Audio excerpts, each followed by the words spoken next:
Here are my favorite two bets for Friday, both at the Euros and Copa America. First up, I like Slovakia plus half a goal against Ukraine. Ukraine was probably the least impressive team of the first round of the group stage. And what it comes down to is they are not a good build-up team. This is a problem that goes all the way back to the beginning of qualifying when they became this team that's solely built out of the back, but they kept turning the ball over in their own final third. That's how the first goal against Romania happened, and then eventually the third goal as well. What Slovakia showed against Belgium is they are willing to press high. That's how they scored their only goal against them. And in qualifying, even when they played Portugal, they will come out and press you high in a man-to-man fashion. The other problem is that Ukraine did not create anything of quality against Romania, and they're going to face a very similar passive structure against Slovakia.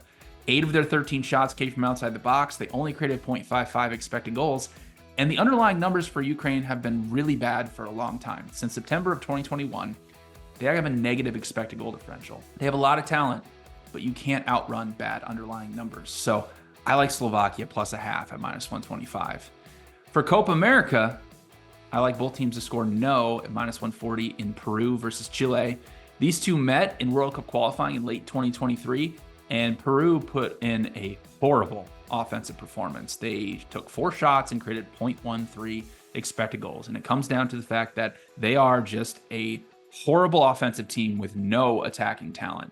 They have scored 1 goal in World Cup qualifying, and outside of friendlies against the Dominican Republic and Nicaragua, they have not scored a goal. They're a very passive team that relies on a lot of transition attacks, which is what they're going to have to do in this match.